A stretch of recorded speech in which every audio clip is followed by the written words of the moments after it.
Hey there neighbors, Kevin here with etrailer, and today we're going to be taking a look at and showing you how to install the etrailer 4-leaf double-eye leaf spring for 4,000 pound axles. So when it's time to replace your worn or broken leaf springs, the first thing you're going to want to do is take some measurements and figure out what your axle capacity is. To figure out your axle capacity, what you can do is look at the actual tube itself, and typically right in the center there's going to be some sort of tag, usually a white sticker, which is going to list the axle capacity. Now, in my case, when I first started this trailer rebuild here, essentially the axle tube was so corroded that the sticker was completely gone. So at that point, what we're going to do is measure the axle diameter, and when we can sit at that lower capacity like this, around 3,500 pounds, typically you're going to have a 2 3/8 diameter tube. So it kind of easily narrows that down. Now, if we are in a bigger capacity, sometimes that can get a little bit crazier.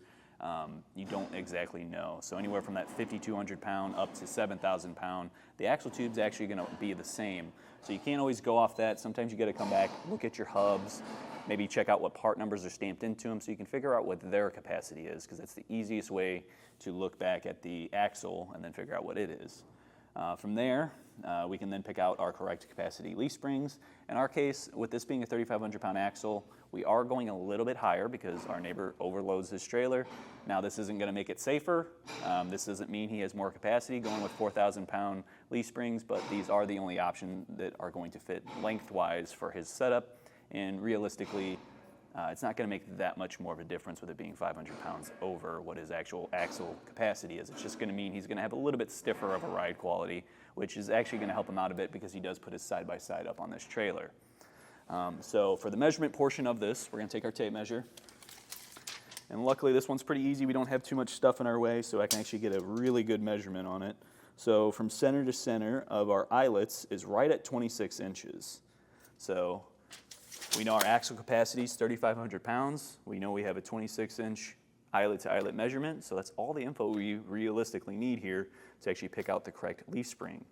Now, one thing people like to get hung up on is, okay, well, my old leaf springs had, 5 different springs on there, or 5 leaves. With this one, it's only a 4-leaf, so the only difference here is really going to be sometimes the thickness of that can change depending on the brand of the leaf spring, but for the most part, a 4,000 pound spring with 5 leaves should essentially be kind of the same thickness as a 4-leaf one as well. Those leaves are just going to get thicker when you get down to less springs. And what that does is it makes it a little bit stiffer, because if the springs or the leaves are thicker, it's going to be harder for them to actually compress down. So having multiple leaves in there kind of gives you a softer suspension. Now, installation of your leaf springs is pretty simple. The hardest part here really is just busting out the old bolts, especially if they're really kind of corroded up. A lot of the time, the U-bolts themselves as well will also get really grody, and they just don't want to come off. And at that point, you're cutting them off with a angle grinder. So if you are replacing your leaf springs, it is now the time to also replace your U-bolts. So make sure that you're grabbing the diameter of your axle tube and the capacity, so that way you can pick out the correct replacement U-bolts as well, because as soon as you torque those down, they're going to start to stretch, and it's going to bend them to where if you actually pop this out, if you were able to get the nut off without having to cut it, what's going to happen is the bolts are not going to line up with the holes in the tie plate any longer because they've been stretched at this point. So you definitely want to make sure that you replace those as well. Aside from that, it really is just hammering out the old bolts and then hammering those back in once we have our new leaf spring. So if you don't want to get dirty, maybe you just don't have the time to do so, or maybe you just don't have the tools. This did take a few different jack stands just to hold the trailer up by the frame, so maybe you just don't have all of that equipment ready to go, but you do need to get your leaf spring swapped out, then please feel free to use our dealer locator. You can enter in your zip code and find a shop near you to get it professionally installed. Now, if you are wanting to do this yourself, stick around and I'll walk you through the process. So to start off our install, we're going to be lifting up our trailer by the frame, so that way our suspension and our axle can hang free. I do have a jack stand under that side of the axle over there, and I'm going to do the same over on this side, but I'm going to get the tire out of the way to make it a little bit easier to get to. So starting off, let's get that wheel removed.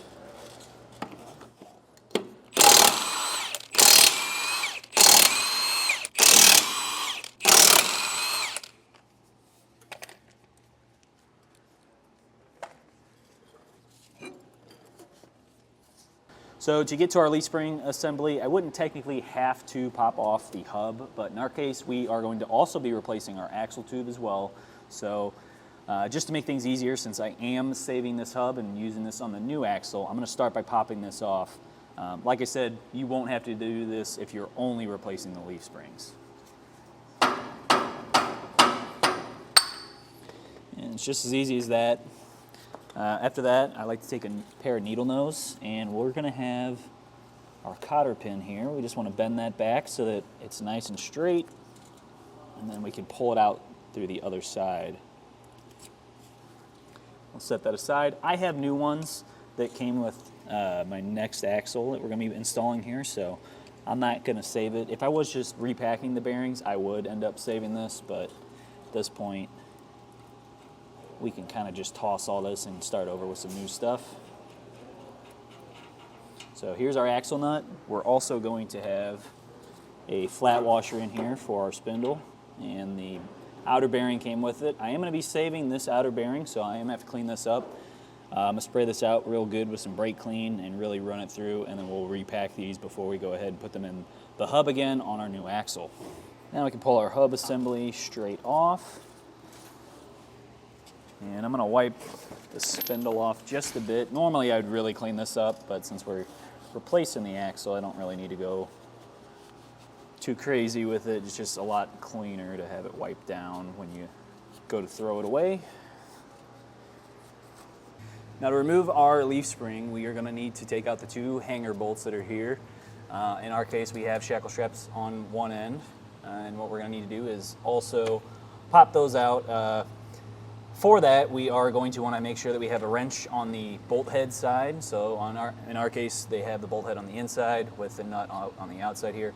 We want to make sure that we don't end up letting that bolt spin around on the inside of our hanger, because there's going to be splines that are on that bolt that actually bite in, and once we get it out, you'll see it on the hanger itself. There's little teeth marks in it, and we don't want that spinning. We want that to stay nice and stationary. So keeping a wrench on that and not allowing it to move while you break the nut free is going to be key to saving your hangers here. So I've got my impact on here, and on the bolt head side I'm using 13/16. On the nut side I've got 7/8. That may vary depending on your trailer setup though.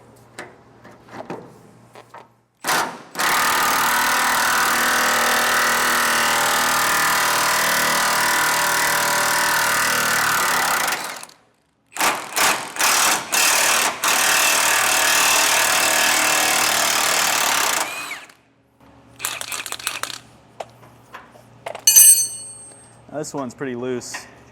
Shouldn't be able to push that out by hand, but I mean, you can see just how corroded out this bolt is right now. It's all chewed up, and the splines are almost gone at this point, so that's probably why it was wanting to spin on me here.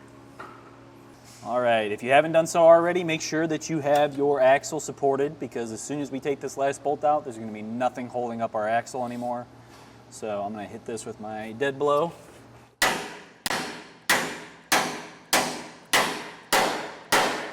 And you're going to get to a point where it's probably not going to want to go out anymore. And that's where you could either use another bolt, or in most cases I'll usually use a punch, and we'll get it out the rest of the way. That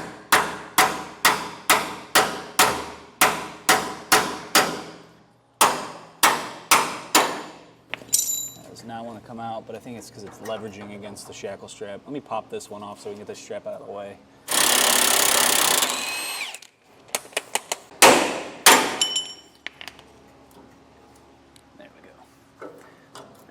Both out. So that was what was hanging up on us here. You can see it, the hanger was just resting on it right here and just digging all the way through it. Eventually this would have just cut it off. All right, so I'm actually going to flip my axle tube upside down just so I don't have gravity fighting against me here. And we're going to get this first one in. So I want to set my leaf spring with the nub into the spring center here. There's a little opening in our spring center. You can see the wiring in there because this already has some wiring ran if you do have electric drum brakes. We don't in this case, just an idler hub, but I want to make sure that I got that bolt head poking into that hole, and then the little retention clip that we have, we want that facing towards the front of our trailer, which is over that way, so we got that how we want it. I'm going to now put my tie plate on and then run my U-bolts, oh, not that way, right on through this way. These are going to come with lock washers with this specific set, and then a nut. And you'll want to refer to the manufacturer's specifications for what these need to be torqued down to, because each one's just slightly different depending on the bolt. Get that second one in. And while you're doing it too, you want to make sure that you're kind of going back and forth between them, almost in a star pattern, even though it's not really a star here. So that way it stays nice and even as you tighten it down. All right, with our U-bolt torqued down, now we're just getting down to the hardware. So I've got my eyelet lined up over here at the front of the trailer. At the back, we're gonna have our shackle straps. I've got that already pressed in. We'll just pop that bolt through, and the one thing I should have shown you, actually, let me pop that back out. Like I talked about before, there's those splines on there that bite into our hanger and prevent the bolt from just sitting there and spinning.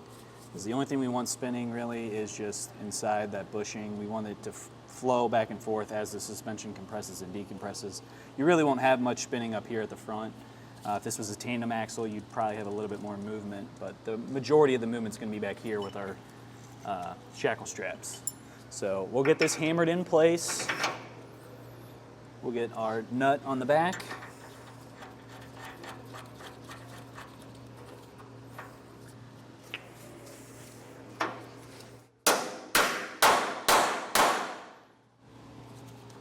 And just kind of make sure you don't have any little bit of it sticking out. Looks pretty good to me. So then we can come back with our wrench at the back side here and tighten that down. I'm going to wait to just snug it down all at once. So I'm going to come over here. We may have to play around with our jack a little bit, but actually that lined right up perfectly. We'll just... All right, now we'll take our last shackle strap and throw that on. And this should come together a little bit better once we actually tighten it down with our nut here.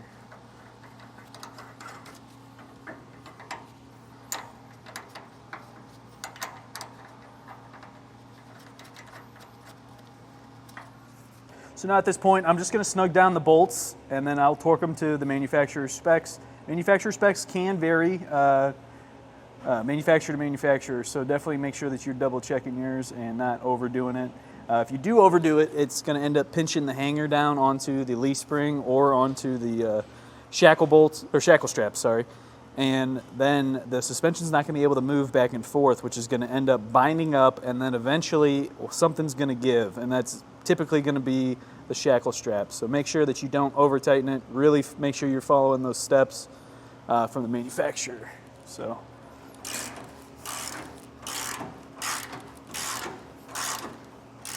All right, it's getting a little stiff. Now make sure also, if any bolt that's into a hanger, like I said, has those splines bit into it, so make sure that you got a wrench on there and you're not allowing that to move. Now technically this one over here isn't biting into my hanger because it's going into my shackle strap, because that is going to have to move back and forth, but I just find it easier to not have the bolt spin on me at all while I try and tighten down the other nut.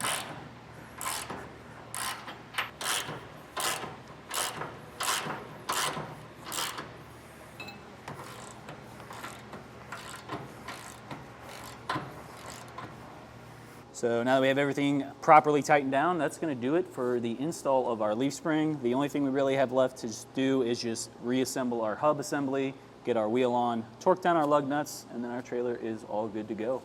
Well, that's going to do it for our look at and installation of the etrailer 4-leaf double-eye leaf spring for 4,000-pound trailer axles. My name's Kevin, and if you still have some questions about what's going to be the right replacement leaf spring for your trailer setup, please feel free to reach out to us via our Ask the Experts link, a comment on this video, or a phone call to our customer service department. We'd be happy to help you out on your journey.